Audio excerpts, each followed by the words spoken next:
Welcome to the Super Gamer Podcast. Welcome to the new Super Gamer Podcast, episode 117.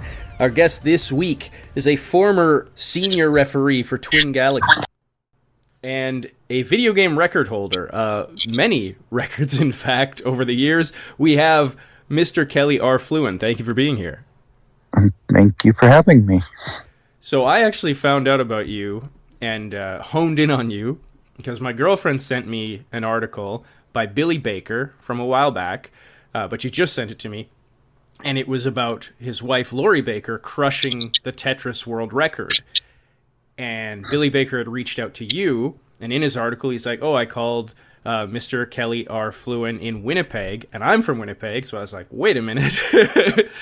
And he mentions you're the senior referee at the time for Twin Galaxies and blah blah blah, and Lori does end up crushing the record. So that's how I found out about you, and I thought that is amazing. So let's start out with, how did a Winnipegger become a referee for Twin Galaxies?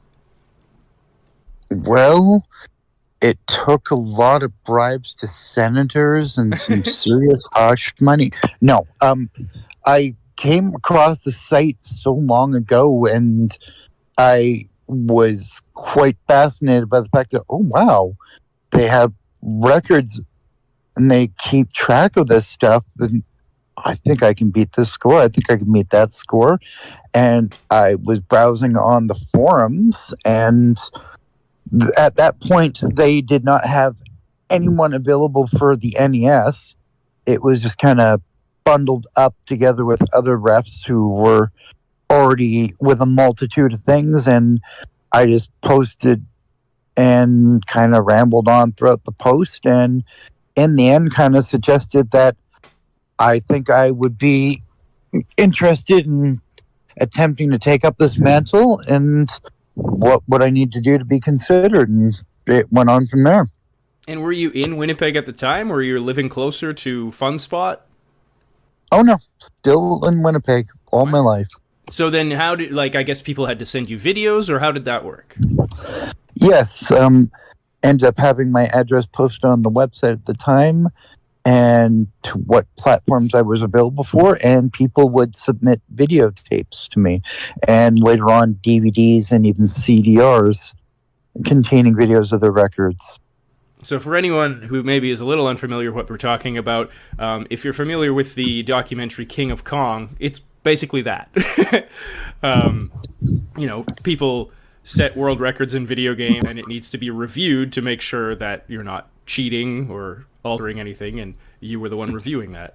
What happens if it's a super long, if someone has a 12-hour video because they just never died in the game? Do you have to sit and watch the whole thing? Yep. Oh boy.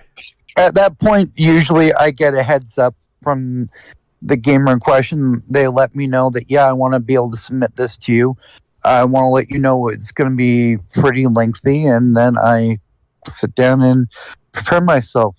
At that point, I would usually get comfortable and have some snacks available and sit back and relax and watch away. So you'd have to, in a way, that's that's the early form of Twitch, I guess. Yeah, that definitely is a really good way of putting it, even before Justin TV. And you actually I find this amazing, Twin Galaxies, at least twice, you have a collectible card. You are part of the Twin Galaxies collectible card set of the Superstars of 2011 and the Superstars of 2015. And it's literally like a hockey card kind of deal with your stats and everything. Pretty much, although technically there are 3 cards. There are 3. One was just a normal picture of me in general. Another one was based upon a picture of me in a Pac-Man costume at Fun Spot, in a very amusing picture. And the third is me dressed up as Little Mac in front of a punch-out machine at Fun Spot. Do you have all 3 cards? Did they give them to you? Yes. I actually had a box of cards for each one sent out to me. That's so I'm able to share them at events and such as I went along. That is cool. And on one of your cards, it mentions, first off, it mentions that at the time of the release of the 2011 set, You had more than 700 world records at Twin Galaxies. But despite that, the card said that your proudest gaming accomplishment was that you could beat Swords and Serpents in under an hour. And that sounds about right. I'm not quite sure about the 700 records, but I guess it was probably somewhere around there at that point. I mean, to be honest, a lot of them were just honestly placeholders. I figured that, you know what, if there's going to be some kind of competition, someone's going to be the first to send something in, and that was a lot of it. Other games, there was actually some pretty heated competition, and it was a lot of fun knowing that, all right, someone just took this down. Well, now I got to go back and refigure this out. Let's do it. What would you say is your best? Like, what's a game that you were kind of going back and forth? Like, okay, I can improve on that. I'm good at this game.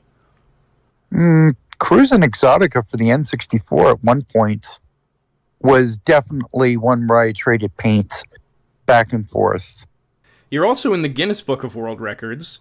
It says, at the time anyway, it has been beaten, but at the time you had the highest winning margin on the arcade version of NBA Jam Tournament Edition.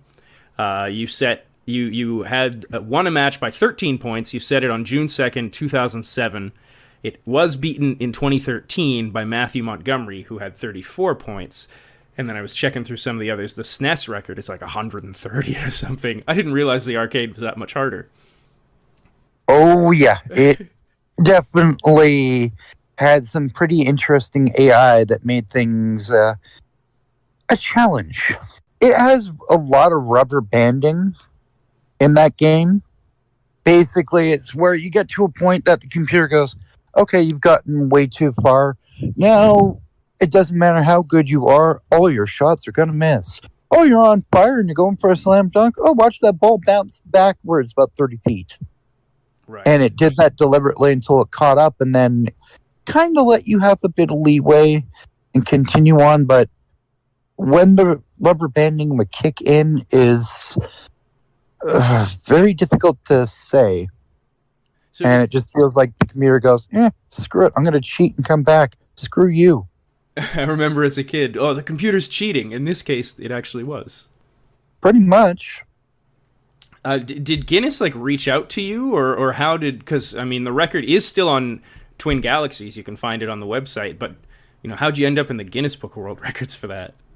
Well, at that point, there was a partnership with Guinness, and Twin Galaxies was submitting a variety of records to Guinness for them to publish as a result. And it was very difficult to say exactly how everything went in because it was a hodgepodge of things. We had to suggest certain records for the platforms that we caretaked that we felt would be worthy of getting published in there, and I just casually tossed a few things of mine up there, and that, oddly enough, happened to reach consensus that, yeah, let's send that in. And I wasn't really expecting that, and then all of a sudden, holy crap, there it is. August 2010, you oversaw the Classic Tetris World Championship in LA. Did you have to fly on your own dime? I actually was paid for by the company. Cool. Well, yeah. I ended up paying for it and then had a check sent out and reimbursed everything. And it was definitely one heck of an experience. What's the kind of thing you're looking for at a live tournament as a referee, compared to when you're able to watch it on video and rewind and all that? With that, I have a bit more freedom to roam about and check things beforehand, make sure everything is copacetic, make sure it's a legitimate controller, something isn't wonky with it, and at that point then continue to monitor and make sure that someone isn't suddenly passing the control over to someone else.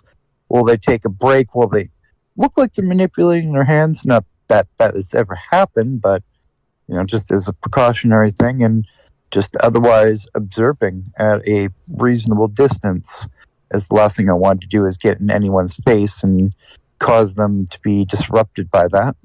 Have you ever had to do that? No, to be honest. it's never really been much of an issue to stay back enough to be out of people's way. Although, with some things, you just really wish you can get a lot closer because it's just that exciting to watch. Whether live or on video, what's the most egregious cheating you've ever seen, or maybe heard of from another referee? Huh, that's a tough one because I've never really caught anything that's been cheating myself, other than a few MAME records where it was obvious that someone mistakenly used the wrong difficulty. But I mean, at that point, after talking with the person, it was pretty apparent that it was an honest mistake. Mm-hmm. I mean, suddenly they started doing that for several games, then yeah, then it would be a little more of a concern of, this is constantly happening. There's something up here. I'm aware of the whole controversy with The Legend of Zelda Ocarina of Time, where the then record holder ended up being later on down the line proven to have used exploiting slicing and stuff, which was done pretty solidly, and it was incredibly hard to detect, which is why it took several years for it to ever be discovered. That I would feel would be one of the most egregious forms of cheating that immediately comes to mind. What about like fellow players, fellow people trying to break records? Do they ever get a bit heated? Like, are they like, well, I don't believe that this is real? There has been a few times where that's happened that I can recall. And fortunately, it's tended to come with a lot of the older records of the golden era of arcade gaming. Some it's found after a lot of detailed research that no, that is not even remotely possible. And other times it's, well, they just happen to be that damn good. In some cases, I've seen modern gamers take some of those scores and just absolutely blow them out of the water and be able to see them like, holy crap. So that is not only possible, but this new score is possible, and that I never thought could be possible. So speaking of that, what was it like when you got contacted by Billy Baker? Like, first off, what was it like for you to hear when he's like, oh, well, my wife can get, 600 lines easy? And then what was it like telling him, oh, well, your wife is like the best player in the world? Oh, I have some recollections of that call, unfortunately not much. Oddly enough, though, the article you had mentioned about, I ended up coming across about a week and a half ago, and I'm like, wow, I have not seen this article in years. I unfortunately never got a copy of the publication it was in, regretfully, not by any fault of my own, but just how things are. And I was absolutely blown away when he said that she was able to pull that off. I'm like, oh, wow. So at the same point, he was asking me what the records were, and I was on the phone with him as I looked it up on the site, said, yeah, that blows everything out of the water. And then being able to witness that live at Punspot was really fun. Although I still remember that we joked about the fact that the picture that was taken for the article, I'm just out of frame. And I just kind of laughed and went, I'm fine with that. Because the focus shouldn't be on me. It should totally be on your wife. And she absolutely cracked it out there, and it was very impressive. Yeah, there should be a documentary on Lori Baker. It's such an amazing story how she just like played Tetris and had no aspiration for had no idea there even was a world record, really. Mm-hmm. Yeah, Lori Baker was the best by like hundreds. And I'm just grateful that they were able to show up at Punspot at that time, and I was able to help make the adjudication possible for them. Yeah. Do you think... I know you're a fan of AGDQ, as, I mean, a lot of us are. Awesome Games Done Quick. It takes place relatively close to us. Have you ever made it down to watch live? No, I have not. To be honest, over the last few years, my social anxiety has definitely upped its game, and it's made things like that very unnerving. I mean, Fun Spot was an absolute amazing event, and despite the fact I was absolutely terrified on my mind being around so many random strangers, the whole event there, the camaraderie, how welcoming everyone was, it genuinely helped a lot with that. And I felt a lot more comfortable the next time I went back, and as a result, went back consecutive years, all the way up until 2013. And the second year, it felt like home, and I just had absolutely no fears. But with something like AGDQ, or even AGDQ, is just not enough people I know going and having to set up in a strange place and whatnot, trying to figure out accommodations. It just becomes incredibly overwhelming, incredibly quick. And I tend to be pretty quiet and subdued, so I mean, sure, after a first time, I would probably be a lot more calm and look forward to it, but at the same time, it's still very chaotic for my mind, and something maybe one day I will end up getting down to, especially with it being held in Minneapolis at times. But it would have to be something I would set up well beforehand, have a group of people that I know and I'm going to end up meeting up with, and being able to get a lot more comfortable like that. Well, it's not out of the cards. Do you think there's been a shift from high score competitions to more speedrun competitions, or are they both just still totally active? I definitely feel the speedrunning community has become a huge factor nowadays. And honestly, I can't really say high scores have been so predominant. I mean, there is such as the MAME Action Replay page, which deals specifically with high scores, and that is still constantly buzzing with lots of gamers submitting. But outside of that, I really can't say I've heard much about people going for high scores nowadays. Speedrunning has become a lot more of a welcomed and encompassed situation, especially with AGDQ and such, making a big thing out of speedruns and such. It's got a lot more popularity and become a vastly larger territory than it used to be. But it's not a bad thing either. It's nice to see both having their chance to shine in their own respective lights. You told me to check out a streamer named Sharpie. You say Sharpie doesn't get the love and attention that they deserve. What makes Sharpie so deserving? Why should we be checking out Sharpie? His Sega Crusade. The man is absolutely bonkers doing it, and I love it. He started with the Sega Master System and associated titles with that. He moved on to the Genesis portion, and then with the Genesis, it also included the 32X and the Sega CD. And his approach is he takes it just like it was back in the 90s, completely old school. No hints, no videos, no spoilers, no nothing. Just load up the game, go from go, and that's it. No help or anything, figuring it out and beating the game naturally from the very beginning, as if you never had the internet or anyone who ever played it, meaning the games. And I mean, considering the complexity of some of the games that he's accomplished, it's absolutely mind-boggling to see some of them. And granted, these are only North American releases that he's playing, but still, the libraries are very, very robust. He's put in well over 12,000 hours doing this over now 5 years. And he is currently working through the Sega CD. The Sega Saturn. Ugh. Sorry, the CD was The Last Crusade. And with that, there was about 270, 280 Saturn games that were officially released in North America.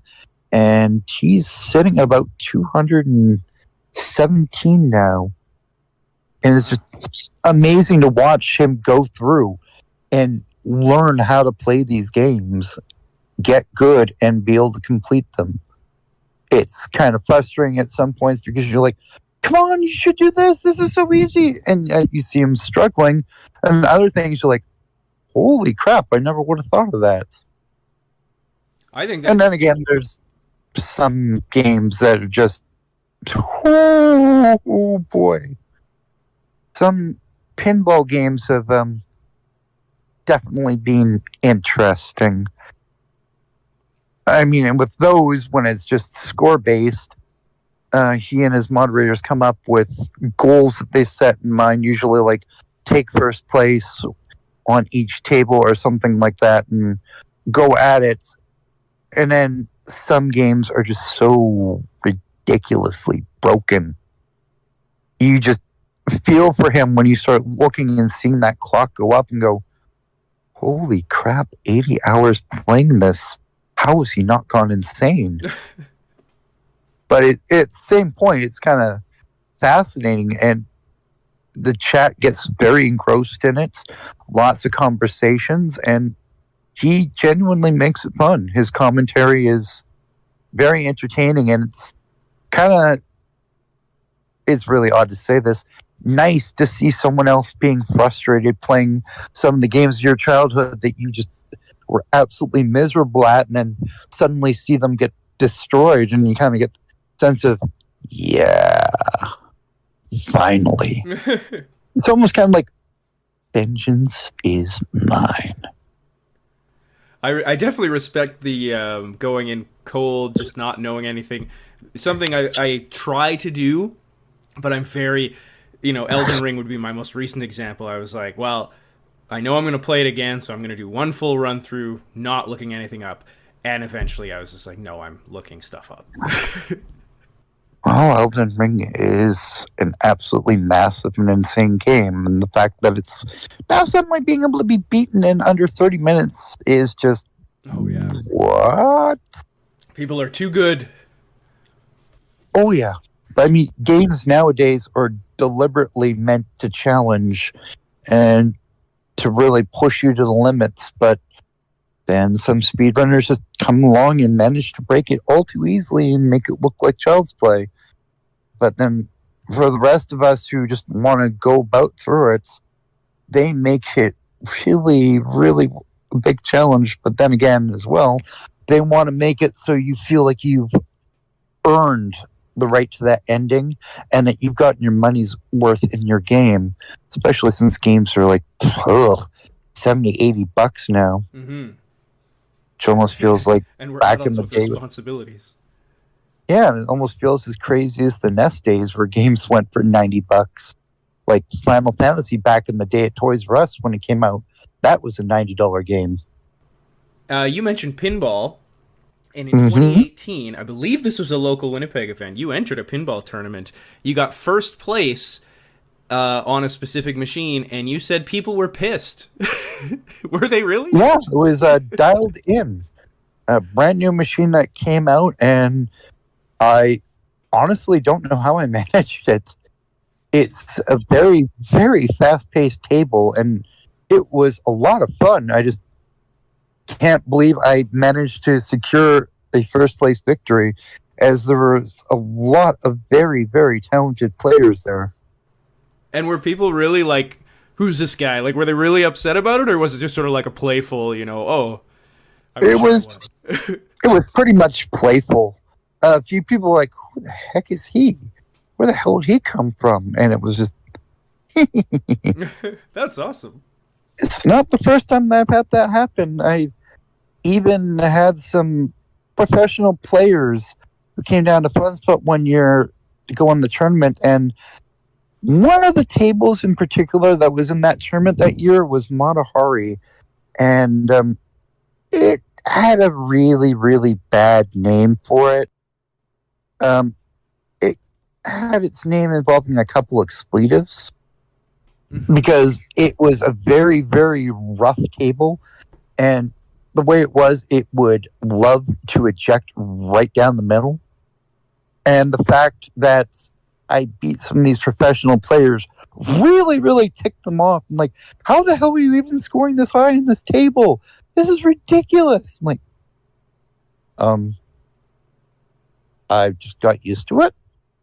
Yeah, didn't make them terribly happy. Yeah, I didn't end up winning the pinball side of the tournament that year either, but still, just getting that kind of stuff from some professional players that just go on circuits and destroy tables like nothing else felt kind of good. You seem to love cherry Coke. Is that fair to say? Oh, that is an understatement. I mean, at one point during the Fun Spot tournaments, that was how people found me. Because they would look to see if I was holding it, or they would take a look on the ground because I would have it next to a machine when I was going around. And honestly, at one point, if I did not walk around if I didn't have a 2-liter in my hands, people wondered if something was wrong or if I was sick that day. I wish I was kidding. Yeah, there's definitely, I saw you with a few pictures and your signature cherry Coke is in hand. Pretty much. And I mean, that's not even counting the pictures that are on my social media of my trips to Super Target and Grand Forks and clearing them out. That's how I learned that Target had a deficiency with their terminals. And I broke their POS system as a result. Apparently, you can't scan 30 or more of the same item without the system crashing. Oops. You donated a couple cabinets, Destroyer and Canyon Bomber, I believe, to the Classic Arcade Museum. That is correct. Do you have any more left? Like, do you have cabinets still at home? Well, I have a generic cabinet set up that I have Dodon Patchy in, and another generic cabinet that I have columns in, and then I have my own personal time pilot. Which you definitely had, perhaps still do, but you definitely had a world record in. Yes, on the very, very frustratingly difficult tournament settings. I mean, I've seen the marathon scores, and I can kind of see how that's done, but at the same point, I look at them and go, I don't think I could manage to sit there and be able to go on that long, that successfully. That just, wow. As far as Destroyer and Canyon Bomber, what was it that you were like, I can part with these? Well, it's not quite a matter of me parting with them as if I'd owned them. I was looking around various forums, and I came across a forum where a gentleman was selling some of his classic arcade cabinets, and he actually lived about, I think it was 50 miles away from Fun Spots, and I had asked if there would be a way that I could make a purchase of them and have them delivered, and he worked with Gary Vincent, who is manager at Fun Spot and the owner of the Arcade Classic Museum, and they ended up working together to get the machines out there. I just wish at that point I had more funds available and was able to find more to be able to donate. Right. And I guess the last train of questions here for me, or comments, you have a few things online which for me are very nostalgic. I remember going online, and when I see them now, I'll get to what it is right away. But when I see them now, yeah, it just fills my heart with nostalgia. I love it. But walkthroughs, and specifically the kind of walkthroughs that you wrote, just like ASCII and text, and just that format. I know you've got Wizardry 1 and 3 and Kung Fu and others. I don't know. When I see something like that, I'm like, oh yes, I remember these. Oh, that brings back fond memories. Though, to be honest, I get a fair amount of emails about those same guides, even to this day. I mean, just a week ago, I had someone thanking me for my Wizardry guide. And that was kind of, oh wow, that's really cool. And yes, the Kung Fu one I do remember, because at that point there were so many rumors going around about it, saying that, oh yeah, you can get Sylvia, you can have her kick ass and do all this stuff. I'm like, no. And I just kind of sat down there with an emulator, powered through. I'm like, well, that debunked this one. I might as well write about it. Why not? Yeah, I love it. And it was interesting for me to go back and see Wizardry 1 and 2 for me because I had Wizardry 5. I was young enough. I didn't know what Dungeons and Dragons was at the time. Hadn't really played that style of RPG. And I remember when I first played Wizardry 5, I was like, this game's terrible. I don't understand at all what's going on. And it took a long time before I realized, like, oh, you put different stats in these guys, and then they become different classes, and that's how you go. Mhm. And then I ended up loving the game. Well, those were the hardcore RPGs that were very, very close to actual D&D, and as a result, it's not a surprise that you ended up encountering that thought, because I felt much the same way when I first played Wizardry, and once I started getting into things and understanding a lot more of the basics, then it became a lot more enjoyable. But yeah, they definitely were made tough, but satisfying once you figured it out. Mm-hmm. Where can people find Mr. Kelly R. Flewin if they want to know more about you or your walkthroughs or any of that? All my walkthroughs are on GameFAQs.com, and otherwise I'm just on Twitch. Really, really don't stream much. It's extremely sporadic, as I just never had the opportunity to sit down and get equipment set up much. And OBS doesn't really like playing with my computer much without crashing endlessly. Otherwise, I'm on Twitter at Mr. Kelly R. Flewin, also known there as a wolf, which, needless to say, has made a couple of people rather amused by that, thinking that was my actual name as opposed to my Twitter handle, which was my name. I'm on Discord in a couple of different Discord channels, like the Final Fantasy VI Worlds Collide Discord. I'm somewhat active in there, as I love Final Fantasy VI, and it's a fantastic randomizer. And, of course, in Sharpie's Discord, as well as other illustrious former panelists, such as Ann Kay. Yes, friend of the show, Ann Kay. And then just otherwise on Instagram, and there I don't really post much other than just occasionally during this pandemic I put up a month's worth of varying music videos of music that I liked in hopes to kind of kill the doldrums, bring a bit more spirit and energy back to people, give them a reason to move and groove and feel a bit more energy, kind of the antithesis to this pandemic. And then just varying other social media places here and there. That's about it. Awesome. Mr. Kelly R. Flewin, thank you so much. Thank you very kindly for having me.